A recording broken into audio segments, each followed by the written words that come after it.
പരിശുദ്ധ ഉംറ നിർവഹിക്കുന്നതിന് വേണ്ടി ഇന്ന് യാത്ര തിരിക്കുന്ന ആളുകളും സഹോദരി സഹോദരന്മാരും അവരെ യാത്ര അയക്കുന്നതിന് വേണ്ടി വന്നിട്ടുള്ള അവരുടെ അടുത്ത കുടുംബാംഗങ്ങളുമാണ് ഇപ്പോൾ ഇവിടെ ഒരുമിച്ച് കൂടിയിട്ടുള്ളത്. അല്ലാഹു സുബ്ഹാനഹു വ തആല നമ്മുടെ ഈ ഇരുത്തം സാലിഹായ അമലായി നമ്മളിൽ നിന്നും കബൂൽ ചെയ്യുമാറാവട്ടെ.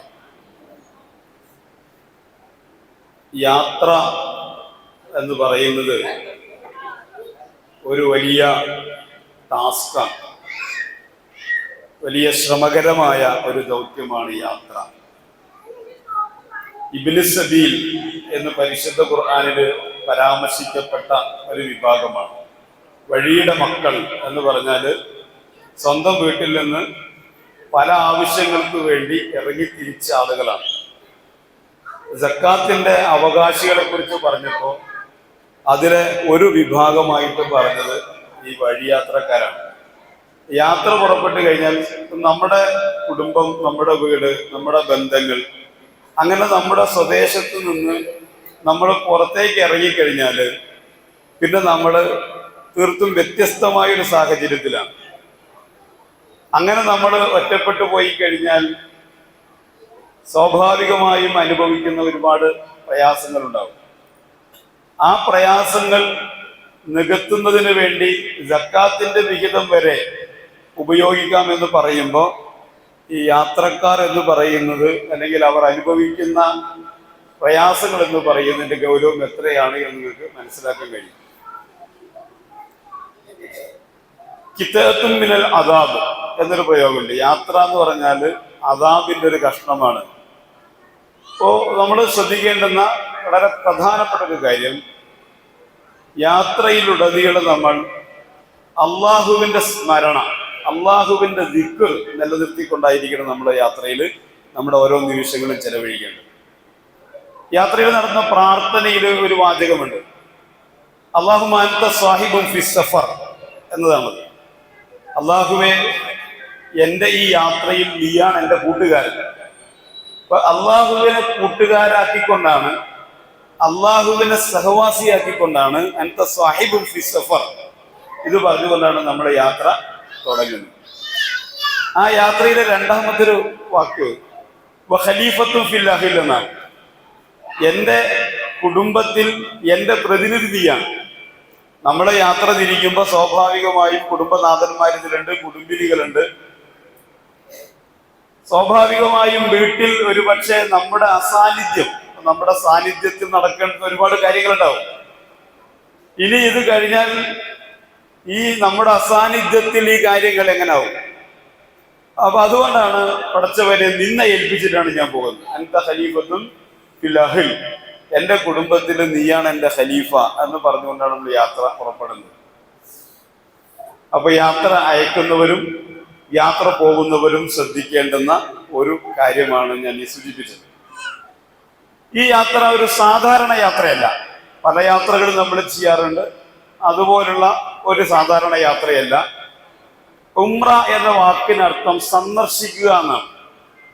അള്ളാഹുവിന്റെ ഭവനം, പരിശുദ്ധ കഅബ സന്ദർശിക്കുക എന്ന ലക്ഷ്യത്തോടു കൂടിയാണ് നമ്മൾ യാത്ര പുറപ്പെടുന്നത്. ജബ്ബാർ ഉസ്താദ് സൂചിപ്പിച്ചതുപോലെ, അബ്ദുറഹ്മാൻ സാഹിബ് പറഞ്ഞതുപോലെ, നമ്മൾ അള്ളാഹുവിന്റെ അതിഥികളാണ്, അള്ളാഹുവിന്റെ വഫ്ദാണ്, അള്ളാഹുവിന്റെ സംഘമാണ്.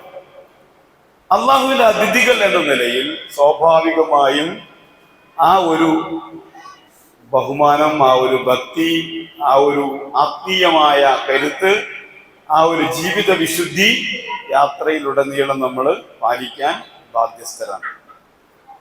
യാത്ര അയക്കുന്ന ആളുകളോട് പറയാനുള്ളത്, നമ്മൾ ഇവരെ യാത്രയാക്കുന്നത് അള്ളാഹുവിന്റെ ഭവനം സന്ദർശിക്കാൻ വേണ്ടി. ഒരുപക്ഷെ ഈ യാത്ര അയക്കുന്നവരിൽ ചില ആളുകൾ അവിടെ പോയി വന്ന് ആ അനുഭവങ്ങൾ അവരുമായി പങ്കുവെച്ചുകൊണ്ടാണ് യാത്രയാക്കുന്നത്. ചില ആളുകൾ ഇവരിപ്പോ പറഞ്ഞയക്കുന്നത് അടുത്ത ഘട്ടത്തിൽ എനിക്ക് കൂടെ പങ്കെടുക്കാൻ കഴിയണമേ എന്ന ഒരു മനസ്സോടു കൂടിയായിരിക്കും ചില ആളുകൾ ഇവിടെ യാത്ര അയക്കാൻ വന്നിട്ടുണ്ടാവുക. അപ്പൊ അള്ളാഹുവിന്റെ അതിഥികളായി നമ്മളിവരെ യാത്ര അയക്കുമ്പോൾ നമ്മുടെ പ്രാർത്ഥനയും നമ്മൾ അവരെ ഓർക്കണം. ഇങ്ങനെ യാത്ര അയച്ച് കഴിഞ്ഞു എന്നുള്ളതല്ല, അത് കഴിഞ്ഞ് അവർ തിരിച്ചു വരുന്നത് വരെയും നമ്മുടെ പ്രാർത്ഥനകളിൽ അവരുണ്ടാകണം.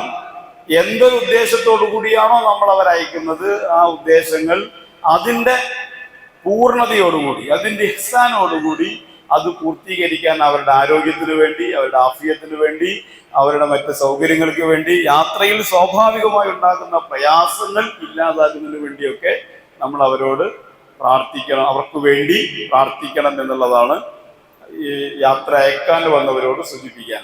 തീർച്ചയായും ഇവരുടെ പ്രാർത്ഥനയിൽ, ഞങ്ങളുടെ പ്രാർത്ഥനകളിൽ നിങ്ങൾ ഓരോരുത്തരും ഉണ്ടാകുമെന്ന് അവർക്കെല്ലാവർക്കും വേണ്ടി ഈ സന്ദർഭത്തിൽ ഞാൻ പറയുകയാണ്. നമുക്കറിയാവുന്നതുപോലെ പരസ്പരം യാത്രയിൽ ശ്രദ്ധിക്കേണ്ടുന്ന മറ്റൊരു മര്യാദയാണ് പരസ്പരം ആളുകളുടെ ആവശ്യങ്ങൾ കണ്ടറിഞ്ഞുകൊണ്ട്. നമ്മുടെ കാര്യം നടക്കട്ടെ എന്നല്ല, നമ്മുടെ കാര്യം നടക്കട്ടെ എന്ന് ഓരോരുത്തരും തീരുമാനിച്ചു കഴിഞ്ഞാൽ ചിലപ്പോൾ ആരുടെ കാര്യം നടക്കില്ല. അതേസമയം അടുത്ത ആരുടെ കാര്യം നടക്കട്ടെ, അയാൾക്കൊരു സഹായം എന്നിലൂടെ നടക്കട്ടെ എന്ന് ഓരോരുത്തരും തീരുമാനിച്ചു കഴിഞ്ഞാൽ എല്ലാവരുടെ കാര്യങ്ങളും സമയബന്ധിതമായിട്ട് നടക്കും. അവരുടെ ഭക്ഷണമാകട്ടെ, അല്ലെങ്കിൽ മറ്റ് ബാത്റൂം പോകുന്ന കാര്യങ്ങളാവട്ടെ, അല്ലെങ്കിൽ മറ്റ് പല പല കാര്യങ്ങൾ. ഇപ്പൊ പല ആളുകൾ, പല പ്രായക്കാരായ ആളുകൾ ഈ കൂട്ടത്തിലുണ്ട്. യാത്രയിൽ പരസ്പരമുള്ള സഹായങ്ങൾ, നമ്മൾ വലിയ സംഘമൊന്നുമില്ല, 28 ആളുകൾ എന്ന് പറഞ്ഞാൽ ഒരു ചെറിയ സംഘമാണ്. എങ്കിൽ പോലും അതിലുണ്ടാകുന്ന പരസ്പര സഹകരണം ഉറപ്പുവരുത്തിക്കൊണ്ടാണ് നമ്മൾ യാത്ര ചെയ്യേണ്ടത് എന്നാണ് സാന്ദർഭികമായി ഓർമ്മിപ്പിക്കുന്നത്. നമ്മളോടൊന്ന് പുറപ്പെടേണ്ട സമയമായിട്ടുണ്ട്. ലഗേജൊക്കെ വണ്ടിയിൽ കയറ്റി, ഹാൻഡ് ബാഗുകൾ നിങ്ങളുടെ കയ്യിലുണ്ടാകും. ഇനി എന്തെങ്കിലും ലഗേജിലോ അങ്ങോട്ടോ വെക്കേണ്ട സാധനങ്ങൾ മാറിപ്പോയിട്ടുണ്ടെങ്കിൽ ഈ ലഗേജ് ഒരിക്കൽ കൂടി നമ്മുടെ കയ്യിലെത്തും. ബസ് നിറക്കുമ്പോൾ, ഇന്നിപ്പം നമ്മുടെ കൂടെയുള്ള ആളുകൾ ഉണ്ടായതുകൊണ്ട്, നമ്മുടെ കുടുംബക്കാരൊക്കെ ഉള്ളതുകൊണ്ട് അവർ ബസ്സിലെടുത്ത് വെച്ചിട്ടുണ്ട്. ബസ് നിറക്കുമ്പോൾ ചിലപ്പോൾ നമ്മൾ തന്നെ ഇറക്കേണ്ടി വരും.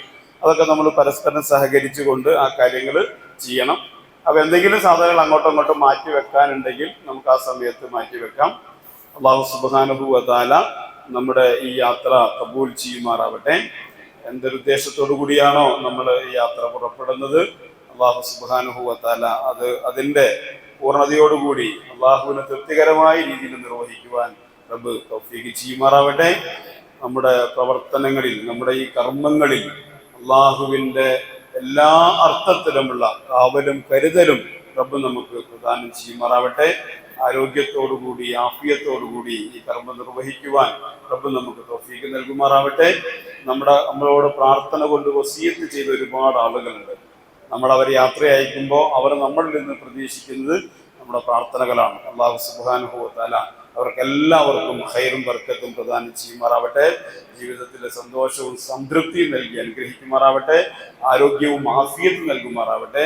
ജീവിതത്തിൽ സന്തോഷത്തോടു കൂടിയുള്ള, സംതൃപ്തിയോടുകൂടിയുള്ള ജീവിതം റബ്ബ് അവർക്ക് പ്രദാനം ചെയ്യുമാറാവട്ടെ.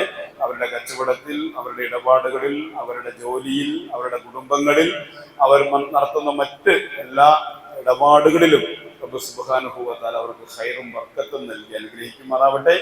പരിശുദ്ധ ഈ ഉംറ അതിൻ്റെ പൂർണ്ണതയോടുകൂടി നിർവഹിക്കുവാൻ അള്ളാഹു നമുക്ക് തൗഫീഖ് പ്രദാനം ചെയ്യുമാറാവട്ടെ. നമ്മുടെ യാത്ര അള്ളാഹു സുഖകരമാക്കി തരുമാറാവട്ടെ. യാത്രയിലെ പ്രയാസങ്ങൾ, ബുദ്ധിമുട്ടുകൾ പടച്ച റബ്ബ് നമുക്ക് ലഘൂകരിച്ച് തരുമാറാവട്ടെ. പ്രയാസമില്ലാത്ത രീതിയിൽ നമ്മുടെ യാത്രയെ അള്ളാഹു നമുക്ക് എളുപ്പമാക്കി തരുമാറാവട്ടെ. നമ്മുടെ സാന്നിധ്യത്തിൽ നമ്മുടെ കുടുംബത്തിലെ പോരായ്മകൾ പരിഹരിച്ച് റബ്ബ് സുബ്ഹാനഹു വ തആല കാവലായി, താങ്ങായി, തണലായി നമ്മുടെ കുടുംബത്തിൽ ഉണ്ടാകുമാറാവട്ടെ. നമ്മുടെ യാത്രയിലുടനീളം അള്ളാഹുവിൻ്റെ ഒരു കാവലും കരുതലും റബ്ബ് നമുക്ക് പ്രദാനം ചെയ്യുമാറാവട്ടെ. അള്ളാഹു സുബ്ഹാനഹു വ തആല നമ്മുടെ പ്രാർത്ഥനകൾ സ്വീകരിക്കുന്ന സജ്ജനങ്ങളിൽ നാം എല്ലാവരെയും ഉൾപ്പെടുത്തി അനുഗ്രഹിക്കുമാറാവട്ടെ. വന്നുപോകുന്ന ചെറുതും വലുതുമായ വീഴ്ചകൾ, കുറവുകൾ, പോരായ്മകൾ റബ്ബ് സുബ്ഹാനഹു വ തആല നമുക്ക് പുറത്തു തരുമാറാവട്ടെ. അല്ലാഹുമ്മ റബ്ബനാ ആതിനാ മാ വഅദ്തനാ അലാ റസൂലിക വലാ തഖ്സിനാ യൗമൽ ഖിയാമ ഇന്നക ലാ തുഖ്ലിഫുൽ മീആദ്. അല്ലാഹുമ്മ ഇന്നാ നസ്അലുക ഖൈറad ദുനിയ വ ഖൈറൽ ആഖിറ. അല്ലാഹുമ്മ ഇന്നാ നഊദു ബിക മിൻ ശർരി ദുനിയ വ അദാബിൽ ആഖിറ. റബ്ബനാ ഇഗ്ഫിർ ലനാ വ ലിഇഖ്വാനിന الذين سبقونا بالإيمان ولا تجعل في قلوبنا غلا للذين آمنوا ربنا إنك رؤوف رحيم. ربنا اغفر لنا ولوالدينا ولأساتذتنا ولأقربائنا ولجيراننا ولإخواننا ولأخواتنا ولمن حق علينا ولمن أعاننا ولمن أوصانا بالدعاء. اللهم أجرنا وأجرهم من النار. اللهم أدخلنا وأدخلهم في دار جناتك النعيم. اللهم اجمعنا واجمعهم في جناتك الفردوس مع الذين أنعمت عليهم من النبيين والصديقين والشهداء والصالحين وحسن أولئك رفيقا.